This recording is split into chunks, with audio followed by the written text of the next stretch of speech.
Hello प्यारे दोस्तों, welcome to my YouTube channel. तो प्यारे दोस्तों, आज की इस वीडियो में मैं आपको बताऊंगी कि शॉर्ट हैंड में स्पीड को कैसे इंक्रीज करें। जैसे कि मैं आपको 2 से 3 वीडियो में बता चुकी हूँ कि शॉर्ट हैंड में स्पीड को कैसे इंक्रीज करें, लेकिन फिर भी एक ही बच्चों का एक ही डाउट रहता है कि एक ही कमेंट बार बार आता है कि मैम कैसे स्पीड बढ़ाए, पढ़ा नहीं जाता हमसे, कैसे करे, क्या करे, कैसे करे, क्या ना करे, समझ नहीं आता।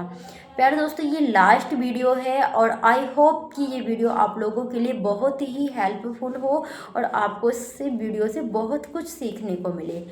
सबसे पहली बात तो प्यारे दोस्तों ये है कि आप में पेशेंस होना चाहिए। अगर पेशेंस है तो स्पीड इंक्रीज हो जाएगी, अन्यथा नहीं। बहुत बच्चे क्या करते हैं कि पेशेंस तो उनके अंदर होता नहीं है, लेकिन उनको अपनी स्पीड को इंक्रीज करना है, ऐसे नहीं होती। पहले नंबर पे मैंने आपको बताया प्लेस, दूसरे नंबर पे मैंने आपको बताया शब्द चिन्ह, तीसरे नंबर पे मैंने आपको बताया वाक्यांश। ओके प्यारे दोस्तों, अब हम बात करते हैं कि बहुत बच्चे मात्रा का प्रयोग करते हैं। बहुत बच्चे मात्रा का प्रयोग करते हैं, जो कि मात्रा का प्रयोग नहीं होता। मेरे पास भी कुछ बच्चे ऐसे हैं जिन्होंने above the line, on the line और क्रॉस द लाइन नहीं सीखकर वो मात्रा का प्रयोग करते हैं। देखो, मात्रा का प्रयोग पता कौन करता है? मात्रा का प्रयोग वो बच्चे करते हैं जिनको above the line, on the line, cross the line नहीं सिखाया जाता, वो मात्रा का प्रयोग करते हैं। और जिन बच्चों को ये शुरू से ही सिखाया जाता है, स्पीड इंक्रीज करने में दिक्कत होती है और ना ही शब्द को पढ़ने में दिक्कत होती है, क्योंकि उन्हें पता है कि जब व्यंजन अबोव द लाइन बनते हैं तब किन किन मात्रा का साउंड आता है, जब ऑन द लाइन बनाया जाता है तब किन किन मात्रा का साउंड आता है, और जब क्रॉस द लाइन बनाते हैं लाइन से काट कर तब कौन कौन सी मात्रा का साउंड आता है। तो बिना मात्रा के हम उसको पढ़ लेते हैं अगर हम above the line, on the line और क्रॉस द लाइन को ध्यान रखते हैं, उनको हम फॉलो करते हैं।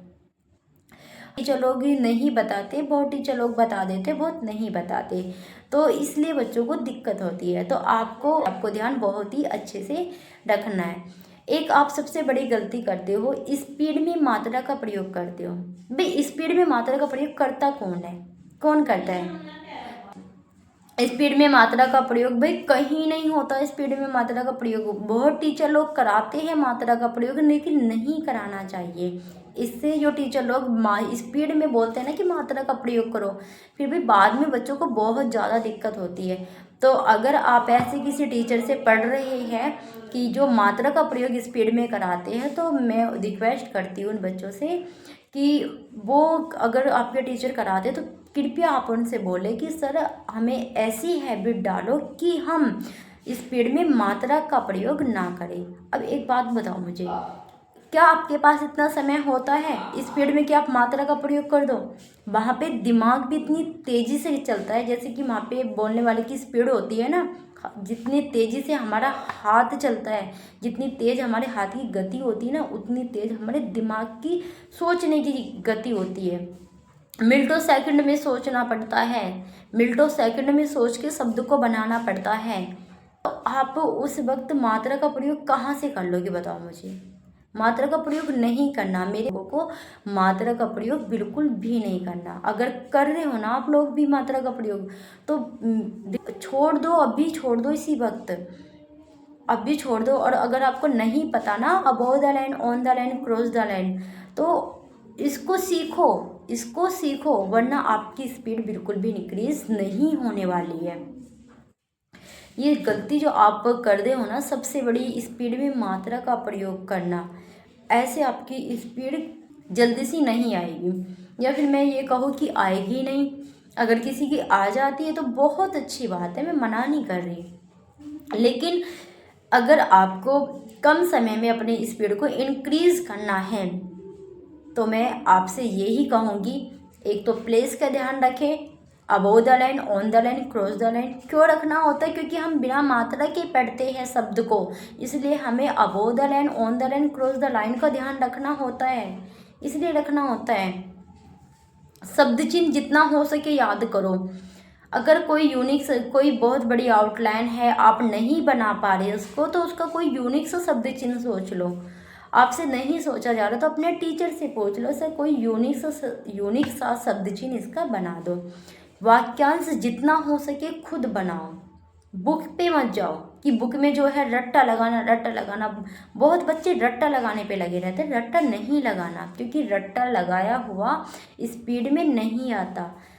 आप जितने शब्द चिन्ह अपने पास से बनाओगे, जितनी एडवांस आउटलाइन आप अपने पास से बनाओगे ना, उतने ही आपके लिए फ़ायदेमंद होगी। क्योंकि मैंने अभी क्या बोला, अपने हाथ की कला हमें ज़्यादा याद रहती है। इसलिए वाक्यांश जितना हो सके खुद बनाने की कोशिश करो, बहुत जल्दी आपकी स्पीड इंक्रीज होगी। मेरे यहाँ पे कम से कम 20 से 25 बच्चे ऑनलाइन हैं, 20 से 25 बच्चे हैं जिनको मैं ऑनलाइन क्लास देती हूँ। उसमें से केवल 5 बच्चे ऐसे हैं जिनका बेसिक चला हुआ है, ठीक है, वरना सारे बच्चे मेरे पास स्पीड के हैं, सारे बच्चे मेरे पास स्पीड के हैं। कोई भी मात्रा का प्रयोग नहीं करता है, मैं नहीं करवाती मात्रा का प्रयोग, और बिना मात्रा के प्रयोग के वो शॉर्ट हैंड को लिखते भी हैं और पढ़ते भी हैं, 100 की स्पीड में भी लिखते हैं। ऐसी बात नहीं है कि बहुत ही कम स्पीड में लिखते हैं, 100 की स्पीड के मैटर को भी, 115 के स्पीड के मैटर को भी वो बिना मात्रा के लिखते हैं। और एक आउटलाइन पे अपना ध्यान रखो, आपकी जो आउटलाइन होनी चाहिए ना तो ज़्यादा बड़ी होनी चाहिए और ना ही छोटी होनी चाहिए। आपकी जो आउटलाइन है वो मीडियम होनी चाहिए। ओके, तो प्यार दोस्तों, ये जो मैंने आपको इम्पोर्टेंट बात बताई है, अगर आप इन पे ध्यान दो तो आपकी स्पीड बहुत जल्दी इंक्रीज हो जाएगी। और जैसे कि मैंने आपको बताया कि पेशेंस होना तो बहुत ज़्यादा ज़रूरी है।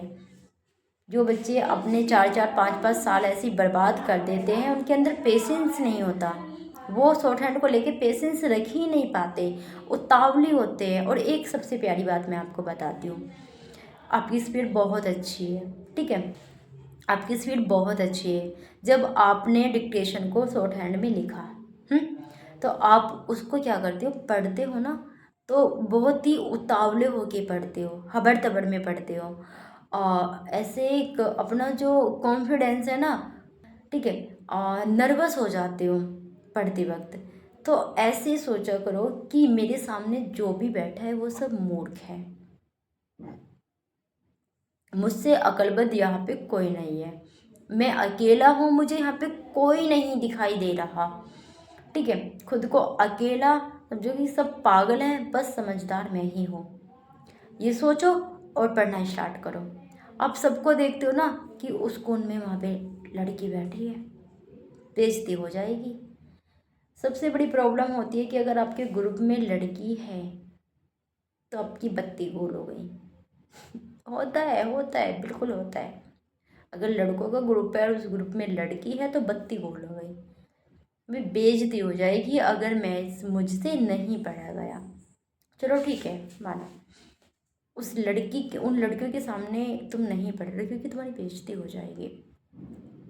और जब डिस्क्वालीफाई कर दिए जाओगे आप, जब आपकी पूरी साल बर्बाद होएगी, जब भाई आपकी पूरी साल बर्बाद होएगी, तब वो लड़की आपको नसीहत नहीं करेगी।